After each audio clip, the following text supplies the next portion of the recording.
नमस्कार दोस्तों, स्वागत है आपका हमारे चैनल पॉलिटेक्निक क्लासेस। मैं आशीष आपको आज सेकंड लेक्चर मैकेनिक्स के बारे में पढ़ाऊंगा। जिन्होंने मेरा पहला लेक्चर इंट्रोडक्शन लेक्चर नहीं देखा है वो मेरा पहला लेक्चर देख सकते हैं, जिसमें मैंने काफ़ी चीज़ें बता रखी किस तरीके से हमारे फोर्सेस होते हैं, क्या क्या पार्ट होते हैं। तो जिन्होंने हमारा पुराना वीडियो नहीं देखा है, मेरे पुराने वीडियो हमारे पॉलिटेक्निक क्लासेस चैनल पर जाके देख सकते हैं, जिससे आपको वीडियोस के नोटिफिकेशन आपको मिलते रहेंगे। और हमारे चैनल को सब्सक्राइब कर लीजिए, जिससे आपको नोटिफिकेशन मिलते रहेंगे और हमारी जो वीडियोस आपको लगातार आती रहती हैं उनके नोटिफिकेशन आपको मिलते रहेंगे। तो चलिए स्टार्ट करते हैं हम अपना पहला सेशन मैकेनिक्स में। तो सबसे पहले हम बात करेंगे रिजल्टेंट फोर्स के बारे में कि रिजल्टेंट फोर्स क्या होता है और किस तरीके से वर्क करता है। ठीक, तो देखिए यहाँ बात करें, जब किसी पिंड पर एक से अधिक बल कार्य कर रहे हो तो उन सभी बलों के प्रभाव के योग के बराबर एक अन्य बल को परिणामी बल कहते हैं। इसे आर से बताते हैं। तो इसका मतलब क्या हुआ कि मान लीजिए हमारे पास कोई भी एक ये बॉडी है, ये एक बॉडी है, इस पे अगर एक फोर्स इस तरीके से वर्क कर रहा है, एक फोर्स इस तरीके से लग रहा है, एक फोर्स इधर लग रहा है और एक बल हमारा नीचे लग रहा है। तो अगर किसी भी बॉडी में एक से अधिक जब बल लगते हैं, किसी भी मटेरियल बॉडी पे एक से अधिक बल लगते हैं, तो इन सब का एक योग बनाया जाता है, इन सब का एक परिणामी बल क्रिएट किया जाता है, जिसे हम लोग कहते हैं आर, जिसे कहते हैं रिजल्टेंट फोर्स। तो इन सभी बलों के लिए एक रिजल्टेंट फोर्स बनाते हैं और वो बल हमारा जो बनता है वही हमारा परिणामी बल या रिजल्टेंट फोर्स होता है। देखिए यहाँ पे हमने लिखा हुआ है, यदि किसी पिंड पर लगने वाले सभी बलों के स्थान पर परिणामी बल लगाया जाए तो परिणामी बल का भी वही प्रभाव होता है जो सम्मिलित बलों के प्रभाव पर उस पिंड पर होता है। ठीक है, तो मतलब क्या हुआ इसका कि मान लीजिए अभी मैंने बात की जैसे इस बॉडी पे ऊपर भी लग रहा है, इधर भी लग रहा है फोर्स, इधर भी लग रहा है, इधर भी लग रहा है। तो जब चारों दिशाओं में हमारे फोर्स लग रहे हैं तो चारों दिशाओं का जो फोर्स का जो मैग्नीट्यूड होगा, जो परिमाण होगा, ठीक है, तो वो जो परिमाण होगा वो चारों के योग के बराबर होगा। और जो इन चारों बलों का जो प्रभाव पड़ेगा वो किसी एक रिजल्टेंट फोर्स आर के बराबर होगा। ये हमारा क्या होता है, रिजल्टेंट फोर्स हमारा होता है। तो चलिए आगे हम बात करते हैं। नेक्स्ट टॉपिक है हमारा बलों के समानांतर चतुर्भुज का नियम, law of parallelogram of forces. तो हम इसमें हम ये पढ़ेंगे कि law of parallelogram of forces क्या होते हैं। ठीक है, यदि किसी बिंदु पर लगने वाले दो बलों की दिशा और परिमाण, डायरेक्शन और मैग्नीट्यूड में एक समानांतर चतुर्भुज की दो संलग्न भुजाओं द्वारा बताया जाए तो उस बलों को परिणामी चतुर्भुज के उस विकर्ण द्वारा दिशा में परिमाण में बताया जाता है जो दोनों बलों के प्रतिच्छेद बिंदु से होकर गुजरता है। ठीक है, मान लीजिए क्या हुआ कि हमारे पास दो बल हैं। ठीक है, एक हमारा इस दिशा में लग रहा है, एक हमारा इस दिशा में लग रहा है। मान लीजिए ये हमने मान लिया P है और ये हमने मान लिया Q है। ठीक है, तो ये हमने मान लिया ये जो दोनों भुजाएं हैं या कहें ये जो दोनों बल हैं P और Q, ये दोनों किसी एक डायरेक्शन में लग रहे हैं। और इन दोनों को हमने क्या मान लिया, ये दोनों दो बल हैं, ये जो भुजाएं हैं ये दोनों किसकी भुजाएं हैं, चतुर्भुज की भुजाएं हैं। तो हमने क्या किया, इन दोनों बलों को, इन दोनों बलों की एक चतुर्भुज की भुजा के रूप में मान लिया। ये हमारा P है और ये हमारा Q है। अब हमने क्या किया, इन इन दोनों दोनों भुजाओं से हमने चतुर्भुज हमने बना लिया इस तरीके से। ये देखिए डॉटेड लाइन मैं बना रहा हूँ, जिससे आपको पता चलेगा कि ये हमारा क्या हुआ, चतुर्भुज बन गया। जिसे हमने लिख दिया O, इस पॉइंट को A, इस पॉइंट को C और इस पॉइंट को B। और ये जो P और Q है ये क्या है, ये जो हमारा ओ ए का मैग्नीट्यूड बता रहे हैं, ये इसकी वैल्यू बता रहे हैं कि कितना डायरेक्शन, इस डायरेक्शन में कितना लग रहा है। सेम चीज़ यहाँ पर भी है। ये जो ओ बी बता रहा है, ओ बी क्या बता रहा है, ओ बी वो बता रहा है जिससे कि हमारा जो जो हमारा वैल्यू है वो हमारी कितनी। तो देखिए यहाँ पे हमने फिगर में बता रखा है आपको, ये फिगर देख लीजिए। देखिए यहाँ पे हमने दिखा रखा है, ये पॉइंट है ओ, इस पॉइंट से हमने एक ये लाइन खींच रखी है पी की, ओ ए ये पॉइंट है, ये लाइन है हमारी ओ बी।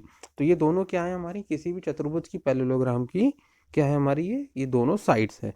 अब इन दोनों को हमने डॉटेड लाइन से आगे बढ़ा दिया जो सी पॉइंट पे मीट कर रही हैं। ठीक है, तो इन अब ये जो हमारा जो सी पॉइंट बना, तो ये हमारा क्या बना, अब देखिए क्या हो गया यहाँ पर कि ओ ए और ए सी क्या हो गई, ये दोनों भुजाएं हो गई। इन दोनों का जो रिजल्टेंट हो गया हमारा, वो रिजल्टेंट क्या हो गया, ये आर। ठीक है, ठीक है बेटा।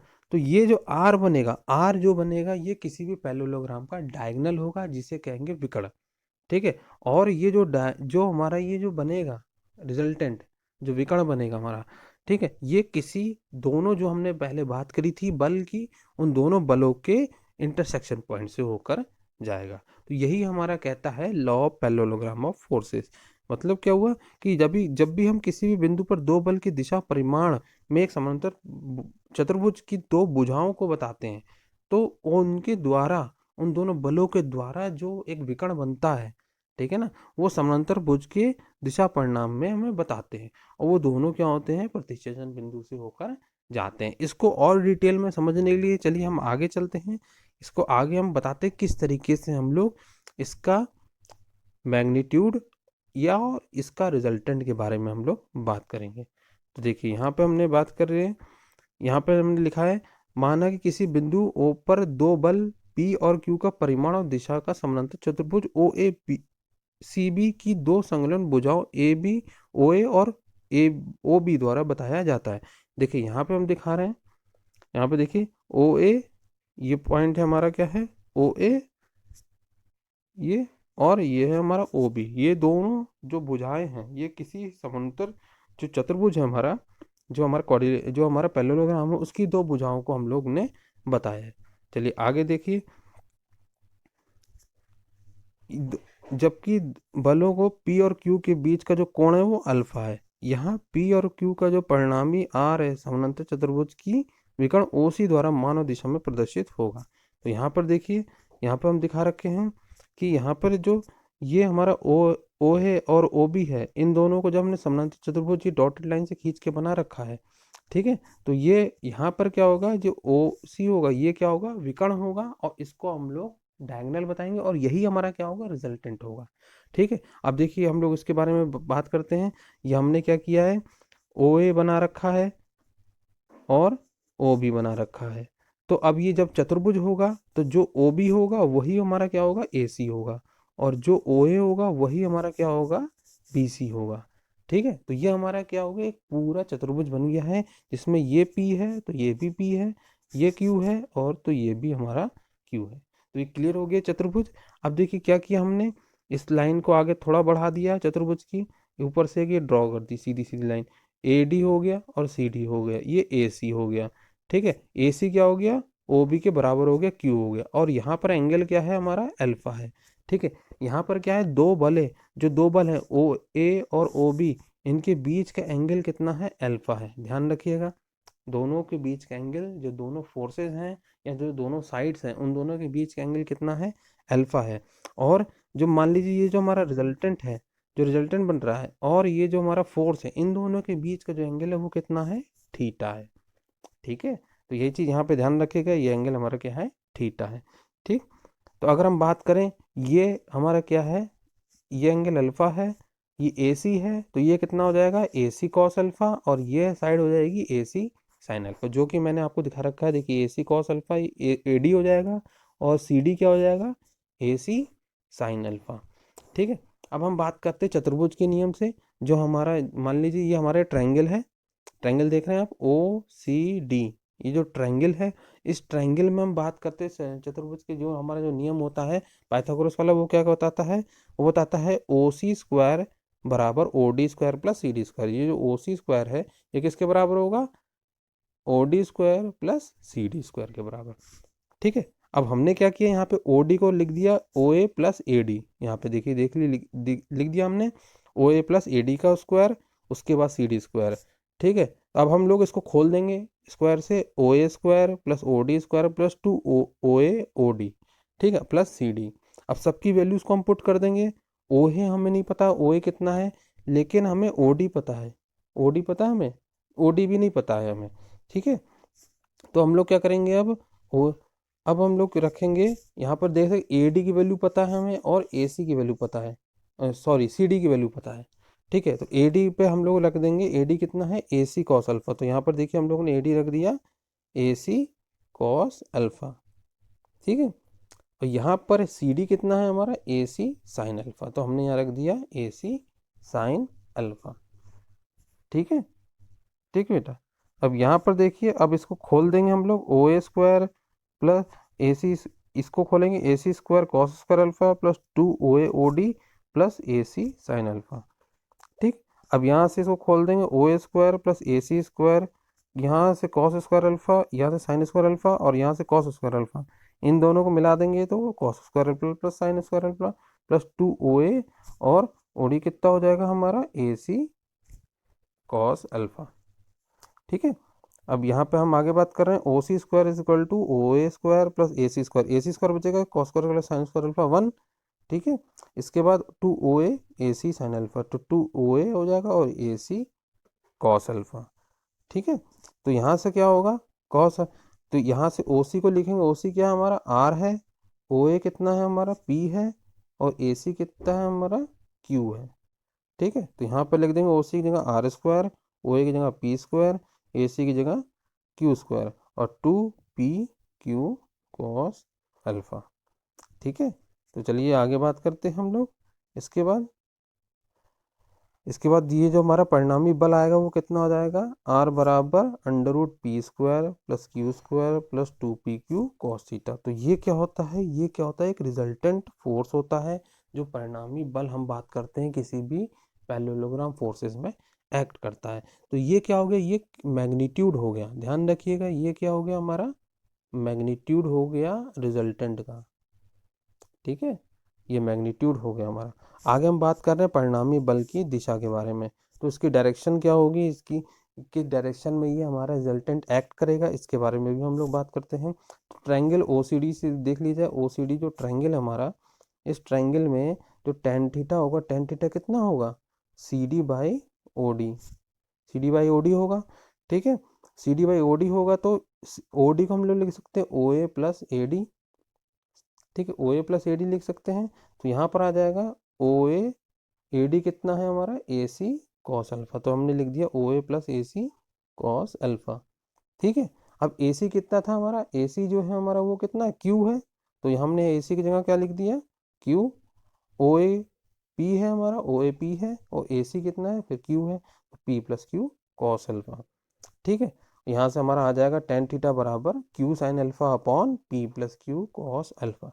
तो ये क्या है, ये टेन थीटा क्या है, डायरेक्शन बताएगा कि जो हमारा परिणामी बल है, जो रिजल्टेंट फोर्स है, उसका डायरेक्शन हमारा कितना है।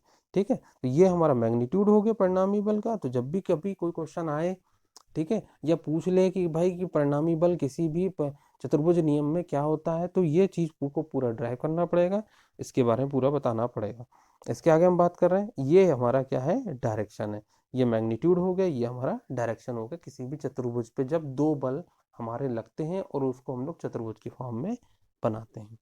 चलिए फिर हम आगे बात करते हैं। अगला देखिए, एक क्वेश्चन हम लोग कर लेते हैं जिससे हमें पता चल जाएगा कि किस तरीके से हमारा ये पैरेललोग्राम फोर्सेस एक्ट होता है। देखिए क्वेश्चन बात की, किसी पिंड पर लग रहे दो बल P और 4P के परिणामी की दिशा में कोई परिवर्तन नहीं होता है, मतलब जबकि पहले बल का मान 10 न्यूटन से और दूसरे का मान 50% से अधिक बढ़ा दिया जाता है, तो बलों का मान ज्ञात कीजिए। क्वेश्चन क्या कहना चाह रहा है, क्वेश्चन ये कह रहा है कि किसी भी बॉडी पर, एक पिंड बात कर रहे हैं, किसी भी पिंड पर बॉडी पर दो बल P और 4P लग रहे हैं। ठीक है, और परिणामी की दिशा में कोई परिवर्तन नहीं हो रहा, मीन्स जो रिजल्टेंट लग रहा है उसकी दिशा नहीं बदल रही, दिशा नहीं बदल रही मतलब उसका एंगल चेंज नहीं हो रहा है। ध्यान रखिएगा, दिशा का मतलब हो गया उसका जो एंगल है, जिस लाइन ऑफ एक्शन पर ये फोर्स एक्ट कर रहा है, वो चेंज नहीं हो रहा है। ठीक है, और हम लोग क्या कर रहे हैं, जबकि पहले बल का मान को 10 न्यूटन से तथा दूसरे को मान 50% से अधिक बढ़ा देते हैं, मतलब पहला जो फोर्स एक्ट कर रहा है वो 10 न्यूटन से बढ़ाते हैं और जो दूसरा फोर्स लग रहा है उसको 50% से बढ़ाते हैं। तो बलों का मान बताना है। ठीक है, मान लीजिए हमने जो माना पहले P था और 4P था। ठीक है, तो यहाँ मान लिया हमने P बराबर P है और Q बराबर 4P है, और परिणामी बल की दिशा में कोई परिवर्तन नहीं हो रहा। तो मान लीजिए हमने एंगल मान लिया है, इसका एंगल है अल्फा, यहाँ पर अल्फा मान लिया हमने एंगल, और इन दोनों के बीच का एंगल क्या है, अल्फा ही है। ठीक है, तो पहली कंडीशन में क्या होगा, टेन थीटा बराबर Q sine alpha upon P plus Q cos alpha होगा, ये फॉर्मूला होता है। इसमें हम लोग वैल्यू पुट कर देंगे, 4P, क्यू की वैल्यू 4P हो जाएगा, sine alpha upon P plus 4P cos alpha. तो ये पहली कंडीशन हो गई कि जब किसी भी पिंड पे दो बल लग रहे थे तो परिणामी दिशा में परिवर्तन नहीं हो रहा। अब सेकंड कंडीशन क्या कह रहा है कि पहले बल का मान 10 न्यूटन से और दूसरे का मान 50% से अधिक बढ़ा देते हैं। तो सेकंड कंडीशन में क्या हो जाएगा, P की वैल्यू जो हो जाएगी P प्लस 10 और Q की वैल्यू कितनी हो जाएगी 4P प्लस उसका 50%, मतलब 4P का 50% कितना हो गया 2P, तो 4P प्लस 2P कितना हो जाएगा 6P। तो Q की वैल्यू हो जाएगी हमारी 6P और उसकी वैल्यू हो जाएगी P की वैल्यू P प्लस 10। ठीक है, अब सेम ये चीज इसमें भी यही कंडीशन फॉलो होगी कि जो परिवर्तन हो रहा है दिशा में नहीं हो रहा है, तो टेन थीटा बराबर क्या हो जाएगा 6P sine alpha upon P plus 10, 6P cos alpha. ठीक है, क्लियर हो गया। अब देखिए आगे बात कर रहे हैं इसमें, आगे जो है देखिए यहाँ पर क्या है, दोनों अब जो दोनों इक्वेशन आई वो दोनों इक्वेशन किसकी आई है टेन थीटा की आई है। यहाँ से देखिए ये दोनों एंगल इक्वेशन टेन थीटा की, दोनों चीज सेम है। जब टेन थीटा सेम है तो 4P प्लस 4 कॉस अल्फा बराबर 6P sine alpha upon P plus 10, 6P cos alpha. दोनों को बराबर रख देंगे, अब दोनों को सॉल्व कर लेंगे। ठीक है, यहाँ से P कैंसिल आउट हो जाएगा, तो 4 sine alpha upon 1 plus 4 cos alpha, 6P sine alpha upon P plus 10, 6P cos alpha. ठीक है, यहाँ से अब देखिए आगे हम बात कर रहे हैं, आगे क्या हो रहा है, आगे जो यहाँ से अल्फा है, ये जो साइन अल्फा है, इन दोनों का जो साइन अल्फा वो क्या हो जाएगा कैंसिल आउट हो जाएगा, बचेगा 4 अपॉन 4P का 1 प्लस 4 कॉस अल्फा और 6P अपॉन P प्लस 10। इसको सॉल्व कर लेंगे, सॉल्व करने के बाद इसका आंसर कितना आएगा P बराबर 20 न्यूटन। जब P की वैल्यू आ गई तो Q की वैल्यू कितनी थी 4P थी, तो 4P बराबर 80 न्यूटन। तो यहाँ से दोनों की वैल्यू आ गई, यही क्वेश्चन में पूछा जा रहा था कि दोनों बलों का मान ज्ञात कीजिए कि यहाँ पर बलों का मान कितना है। ठीक है, क्लियर हो गया ये क्वेश्चन। इसी तरीके से क्वेश्चन एग्जाम में आते हैं और सिंपल सिंपल क्वेश्चन आते हैं जिसमें P की वैल्यू दी गई होती है, Q की वैल्यू दी गई होती है और रिजल्टेंट की वैल्यू निकालनी होती है। इसी तरह के क्वेश्चन को आगे चल के आप प्रैक्टिस कर लीजिएगा। ठीक है, चलिए आगे बात कर रहे हैं। नेक्स्ट है हमारा बलों के त्रिभुज का नियम, लॉ ऑफ ट्रायंगुलर फोर्सेस। ठीक है, लॉ ऑफ ट्रायंगुलर फोर्सेस क्या होते हैं।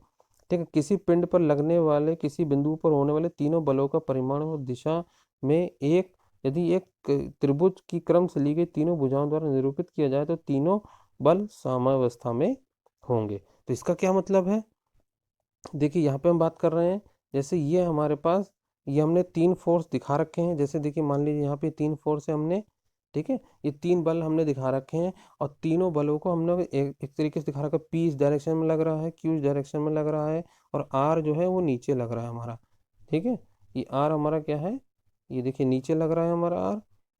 ठीक है, तो तीनों बलों को अगर हम लोग तीनों को बलों को किसी एक भुजा के रूप में हम लोग बताएं, तीनों बल भुजा के रूप में इसे बताएं, जैसे ओपी क्या है, ओपी में हमारा ए बी लग रहा है, ए बी के फॉर्म में बता दिया, ओ क्यू को हमने बता दिया बी सी की फॉर्म में और ओ आर को हमने बता दिया ए सी की फॉर्म में, तीनों के फॉर्म में हमने इसे बता दिया। ठीक है, ठीक, तो यहाँ पर देखिए अब आगे बात कर रहे हैं। ठीक, यहाँ पर अब क्या हो रहा है कि जब तीनों के फॉर्म में बता दिया तो ए बी हमारा कितना पी है और बी सी क्या हमारा क्यू है। ठीक है, बी सी क्या हमारा क्यू है। ठीक है, ठीक, बी सी हमारा क्या है क्यू है, तो तीनों साइड को हमने एक ट्रायंगल की फॉर्म में बता दिया। तो ए बी जब इधर लग रहा है, बी सी हमारा इधर लग रहा है, तो उसका रिजल्टेंट क्या होगा, इसका रिजल्टेंट इस डायरेक्शन में लगता है। हमेशा ध्यान रखिएगा, जब एक फोर्स हमारा इस दिशा में लग रहा है, एक फोर्स इस दिशा में लग रहा है, तो जो तीसरा जो दिशा होगी जिससे ट्रायंगल हमारी बनेगी उसकी जो डायरेक्शन होगी वो इस इधर नहीं होके ऊपर की ओर होगी। यही हमारे रिजल्टेंट की डायरेक्शन होती है। ठीक है, तो ए पी हो गया, बी की सी हो गया, तो ए सी कितना होगा हमारा, यही रिजल्टेंट होगा। ठीक है, जिसकी वैल्यू आर यहाँ से आपको पता चल रही है। ठीक है, यदि ए बी पी होगा और सी डी भी पी होगा, ध्यान रखिएगा जब ए बी पी है तो सी डी भी हमारा क्या होगा पी होगा। इसको हम लोगों ने ट्रायंगल की फॉर्म में बना दिया है पहले लोग रंग, बी सी क्यू है तो ए डी भी क्यू होगा। ठीक है, तो ए बी सी के परिणामी आर की दिशा सी से ए की तरफ होगी। ठीक है, तो जो परिणामी दिशा होगी अभी मैंने बात करी, ए बी और बी सी की जो परिणामी दिशा होगी वो कहाँ से होगी, सी से ए की तरफ होगी। ठीक है, अब हम दूसरी बात कर रहे हैं, दूसरी ट्रायंगल की बात की जाए, ए डी सी को देख लीजिए। ठीक है, ए डी सी में क्या है, ए डी फोर्स इधर लग रहा है, डी सी इधर लग रहा है, तो इसका जो रिजल्टेंट होगा वो ऊपर डायरेक्शन में लगेगा जो कि आर डैश होगा।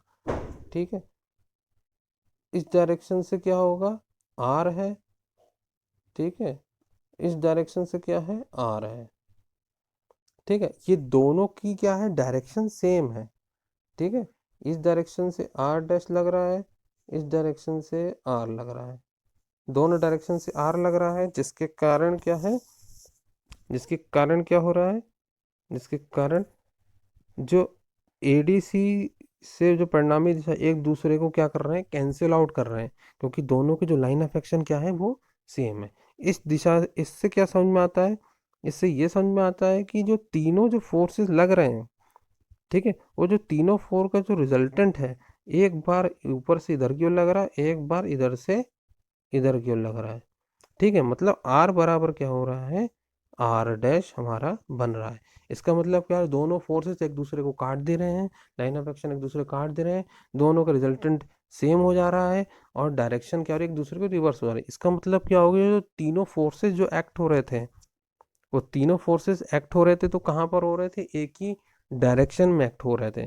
ठीक है, इसीलिए जो तीनों फोर्सेस क्या होंगे, वो साम्यावस्था में होंगे और इक्विलिब्रियम में हमारे कंप्लीट होंगे। ठीक है, क्लियर हो गया बेटा, ये क्या होता है हमारा law of triangle of forces. ठीक है, किसी पिंड पर किसी बिंदु पर लगने वाले तीनों बलों का परिमाण और दिशा में यदि एक त्रिभुज में क्रम से ली गई तीनों भुजाओं में को बताया जाता है, तो तीनों भुजाएं क्या होंगी, संतुलन में होगी। तो यही क्या होता है, law of triangle of forces होता है। ठीक है, क्लियर हो गया बेटा इसे। ठीक, तो इसको अच्छे से पढ़ लीजिएगा। ठीक है, इसको पूरा डिटेल में पढ़ लीजिएगा, और अगर कोई भी चीज़ इसमें वीडियो से रिलेटेड, इस वीडियो से रिलेटेड कोई भी टॉपिक समझ में नहीं आया है, इसके बारे में हमें डिटेल में बताइएगा, कमेंट बॉक्स में मेंशन कर दीजिएगा। जो चीज़ समझ में नहीं आई इसका हम लोग ज़रूर रिप्लाई देंगे आपको। ठीक है, और हमारे इसी वीडियो के साथ कंटिन्यूसली बने रहिएगा, आगे आगे आपके लिए और भी वीडियोस लेके आएंगे। So thank you guys.